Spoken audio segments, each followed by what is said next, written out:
안녕하세요. 오디오북 소라소리의 성우 윤소라입니다. 오늘 작품은 함정임 작가의 소설집 사랑을 사랑하는 것에 수록되어 있는 단편 스페인 여행입니다. 프랑스 파리에서 모친의 부고를 듣게 된 주인공의 애독이라고 할 수 있는데요. 그 애도의 마음이 아주 담담하고 절제된 문장으로 쓰여져서 오히려 그 슬픔이 더 깊게 느껴지는 작품입니다. 책에 올라와 있는 작가의 말이 무척 마음에 와닿아서 먼저 소개해드리고 시작해 볼게요. 때로는 엉뚱한 곳에서 뜻밖의 삶이 깃들기도 한다. 어쩌다 사람을, 아니 사랑을 사랑하는 것처럼. 스페인 여행. 오동나무 꽃이 피어있는 광장을 매일 지나다닌 적이 있다. 매일이라고 해봤자 꽃핀 봄 한철이었다. 꽃이 피기 전까지 내가 매일 지나다니던 나무가 오동나무인지 알지 못했다. 무심했다기보다 그것이 오동나무건 플라타노스 나무건 가로수는 가로수일 뿐이었다. 살아오는 동안 그랬다. 여기에 와서 처음 오동나무 꽃을 보았어요. 꽃이 피었다 하더라도 노 선생이 말하지 않았더라면 오동나무인지 알 수 없었을 것이었다. 꽃은 보라색이었다. 30살 때였네요. 꽃핀 오동나무 쪽으로 자꾸 뒤돌아보는 내게 노 선생이 덧붙였다. 우리는 점심 식사를 하기 위해 인근 교육부 건물의 구내식당으로 가던 길이었다. 만나면 주로 이야기를 하는 쪽은 나였고 노 선생은 지그시 귀담아 듣는 쪽이었다. 노 선생은 늘 붙박이 서가처럼 정해진 시간자리를 지키고 앉아있는 사람이었고 나는 매일 대여섯 시간씩 두 발로 이 골목 저 골목 파리의 밤거리들을 기웃거리며 걸어다녔으므로 늘 이야깃거리가 흘러넘쳤다. 그런데 이번에는 역할이 바뀌었다. 24살에 무작정 파리에 왔고 방랑을 했고 시도하는 것마다 안 될 때였죠. 오동나무 아래를 지나면서부터 시작된 노 선생의 추억담은 식판을 채워 자리에 앉기까지 계속되었다. 노 선생의 식판에는 늘 그렇듯이 3가지 메뉴가 담겨 있었다. 닭다리에 허브 양념을 얹어 오븐에 구워낸 로티와 오랜 시간 쪄내야 부드럽게 씹히는 반죽 알갱이 위에 소스를 끼얹은 쿠스쿠스, 그리고 악어 등가죽처럼 껍질이 오돌오돌한 열대과일 아보카도 반죽. 내 것과 같은 것은 하나도 없었다. 처음 비행기를 탈 때는 돌아가고 싶어도 갈 수 없고 그렇다고 머물 수도 없는 날이 온다는 것을 몰랐죠. 오래전 일이네요. 오동나무에만 꽃이 핀 것은 아니었다. 콜레주 두 프랑스의 뜰에 서 있는 아그베 나무에도 꽃이 피었다. 아그베 나무 꽃이 만발하니 장관이었다. 꽃이 피기 전까지 뜰에 들어서면 사이프러스 나무만이 눈에 들어왔는데 아그베 나무가 무성한 가지마다 연분홍 꽃망울이 활짝 피어 새하얀 꽃잎을 드러내자 뜰은 거대한 꽃다발로 변했다.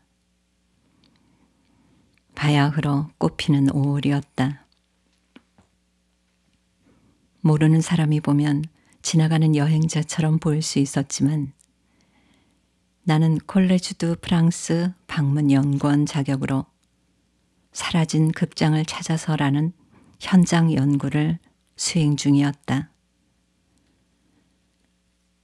주제와 관련된 대학 연구소를 연구처로 정하는 게 일반적이었으나 노 선생의 호의와 배려가 우선적으로 작용했다.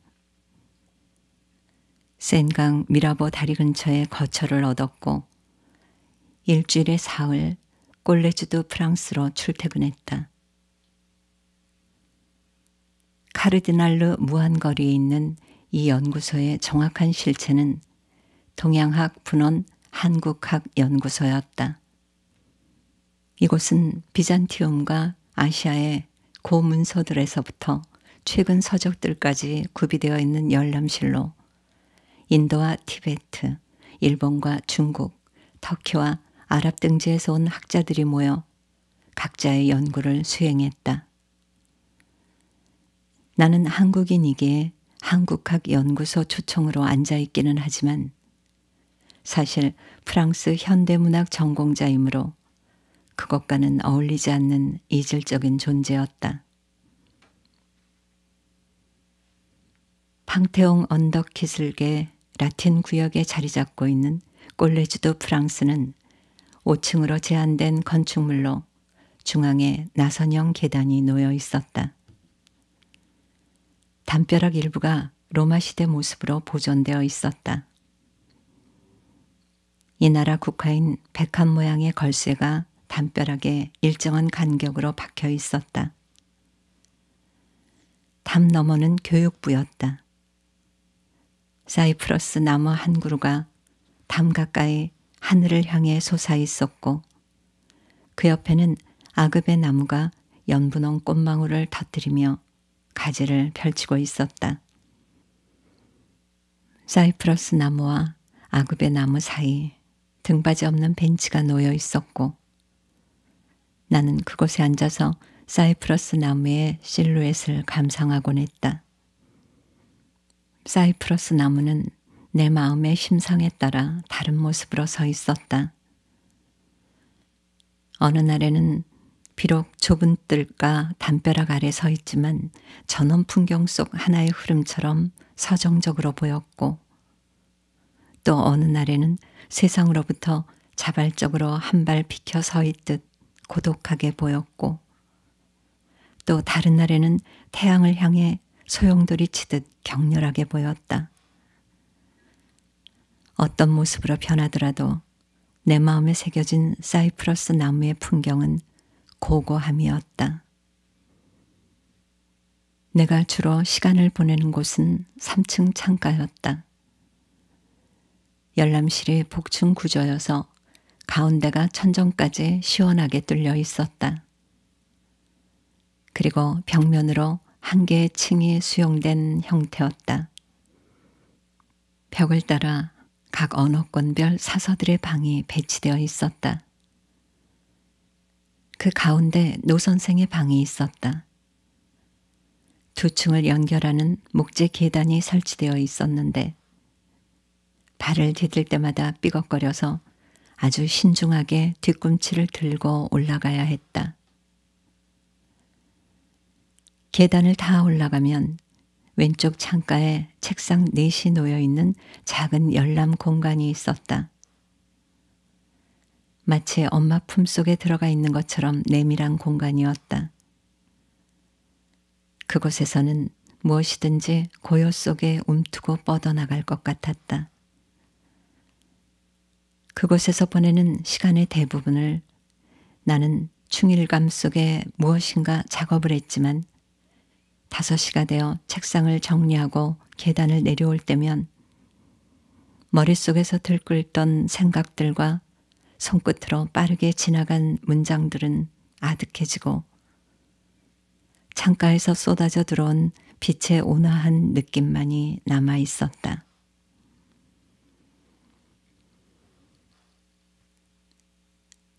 오동나무 꽃이 뭐라고.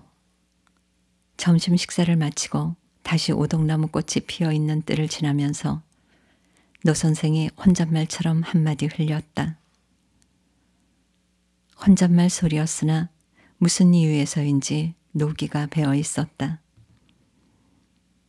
자주 파리에 드나들긴 하지만 기껏 한 달, 길어봤자 1년 머물다가는 나 같은 떠돌이로서는 짐작만 할 뿐 뼛속 깊이 느낄 수 없는 감정이었다. 노 선생에게 엄마 이야기는 하지 않았다.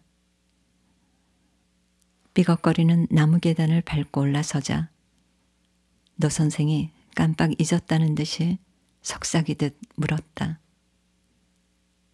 그런데 스페인은요? 잘 다녀왔나요?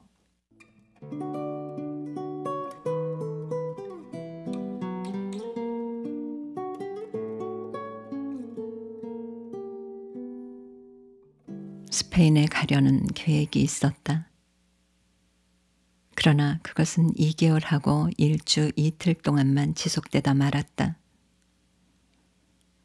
스페인이 아니라 한국에 다녀왔다는 것을 노 선생은 알지 못했다. 타국에서 한 달에 2번 만나 점심 식사를 하는 사이라면 각별한 관계라고 할 수 있었다. 그러나 나는 노 선생에게 엄마의 부음을 알리지 않았다. 타국에서 맞은 엄마의 부음은 지극히 사적인 일일 뿐이었다. 비행기는 깜깜한 밤하늘을 날았고 산맥과 강과 황야와 바다를 건넜다. 평소 좋아하는 기내 와인을 한 모금도 마시지 않았고 한순간도 눈을 붙이지 않았다. 지난 보름 동안 뜬 눈으로 대기한 채 밤을 보낸 탓인지 눈꺼풀이 편안하게 감겨지지 않았다. 비행하는 10시간 가까이 정상적인 것인지 비정상적인 것인지 알 수는 없었지만 사람들이 엄마의 부음을 접하는 방식을 어둠 속에서 되새기고 있었다. 사람들이라고 해봤자 현실에서 만난 이들이 아닌 이청준의 축제나 카미의 이방인 같은 소설책에서 읽은 경우들이었다. 오늘 엄마가 죽었다. 어쩌면 어제, 모르겠다. 양로원으로부터 전보를 받았다. 모친 사망, 내일 장례, 삼가 조의. 이런 것은 아무 의미가 없다. 어쩌면 어제였을지도 모른다. 카미의 이 장면 때문이었을까? 엄마의 부음 소식은 낯설지 않았다. 막동오라비는 비수처럼 짧게 알렸다. 어머니 2시 30분에 떠나셨다.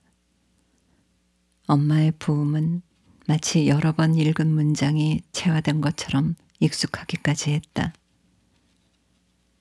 게다가 나는 아니 에르노라는 프랑스 여성 작가가 어떤 여자라는 제목으로 엄마의 일생을 회고한 소설의 부음 장면도 언제든 떠올릴 수 있을 만큼 일상화되어 있었다.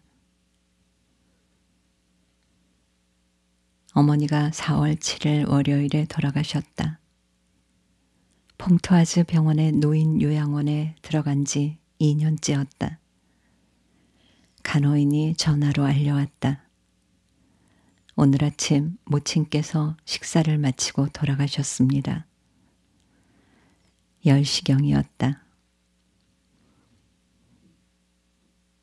인천공항에 도착하니 날이 저물고 있었고 길가에는 벚꽃잎들이 낙엽처럼 뒹굴고 있었다. 프랑스에서 스페인으로 가는 방법은 방향에 따라 여러 가지가 있다. 내가 생각한 스페인 행로는 지중 해안선을 따라 피레네 산맥을 통과하는 것이었다. 프랑스 서쪽 끝 페르피냥에서 국경을 넘어가면 만나는 첫 포구 포르브로의 여행이었다. 포르브나 페르피냥이나 피레네 산맥을 국경 삼아 동과 서로 나뉘어져 있지만 그곳에 사는 사람들은 오래전부터 파에야 냄비에 해산물 볶음밥을 만들어 먹고 바닷가 포도밭에서 수확한 포도주를 마시는 같은 피, 같은 기질을 가진 사람들이었다. 특히 포르브는 지도에 지명이 보일 듯 말 듯 가장 작은 단위의 크기로 표기되어 있는 포구 마을이었다. 그곳에 가려고 마음을 먹게 된 것은 일요일 퐁피두 도서관에 갔다가 서가에서 우연히 뽑아든 한 권의 책에서 시작되었다. 게르솜 솔렘이 발터 베냐민을 추억하며 쓴 한 우정의 역사. 나치에 쫓겨 스페인의 이 자그마한 포구마을 포르브에서 죽은 발터 베냐민을 추모하는 의미로 쓴 이 책의 첫 장을 넘기면 발터 베냐민의 한마디가 박혀 있다. 게르하르트, 나는 어쨌든 자네의 이 편지 구절들을 일종의 역사 기록으로 본다네. 내가 콜레주드 프랑스 서가에 도착해 제일 먼저 하는 것은 오른쪽 유리창으로 들어오는 빛의 흐름을 가늠하고 편지를 쓰는 일이다. 미국으로, 한국으로, 같은 하늘 아래 파리로, 심지어 몇 발짝 떨어져 있는 복도 왼편에 노 선생에게로 편지를 썼다. 엄마가 돌아가셨다는 사실을 끝내 전하지 않고 비행기를 탄 것, 그리고 돌아와서 함께 점심 식사를 하면서도 그 사실을 알리지 않은 것에 대하여 생각했다. 방금 꽃핀 오동나무 아래를 지나올 때 나는 엄마 생각을 했던가? 나는 엄마의 역사를 한마디로 무엇이라 말할 수 있을까? 엄마가 죽었다. 지난주 어느 날 나는 이 말을 발설하는 것을 망설이고 있었다. 누가 노인의 죽음에 마음을 쓴단 말인가? 노 선생만은 마음이 깊고 따뜻한 사람이니 애도의 표시도 그와 같을 것이었다. 파리를 떠나기 전에, 아니 어쩌면 몇 시간 뒤 잠깐 휴식을 취하기 위해 뜰에 나가 한껏 꽃망울이 맺혀있는 아급의 나무 앞에서 우연히 마주친다면 불쑥 말해버릴지도 몰랐다. 다가올 오후, 아니 내일 또는 어느 날, 아급의 나무 앞에서가 아니라 아까 꽃핀 오동나무 아래에서 말해버릴지도 몰랐다. 스페인에는 가지 못했고 한국에 다녀왔다고. 그도 저도 아닐 바에야 큰 소리로 외치면 들을 수 있는 거리에 있지만 편지를 쓰는 것이었다.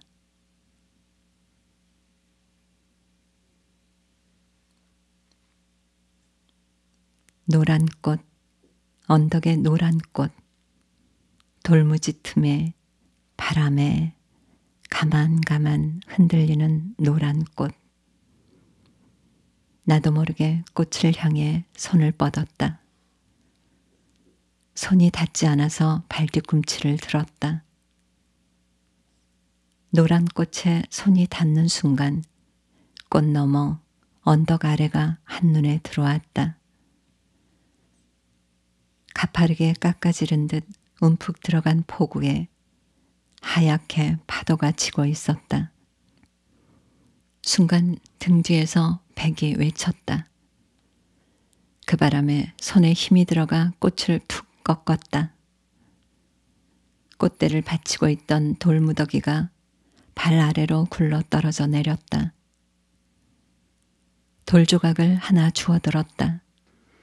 붉었다. 등 뒤에서 백이 다시 외쳤다. 자동차는 길가에 세워져 있었고 백은 빨리 오라는 손짓을 한 차례 더 했다. 뛰어가 조수석에 앉자 베개 시동을 걸었다. 귓볼에는 찬 기운이 감돌았다. 그러나 유리창으로 쏟아져 들어오는 햇살은 따스했다. 자동차가 쏜살같이 언덕길을 달려 내려왔다. 국경을 넘었다. 스페인이었다.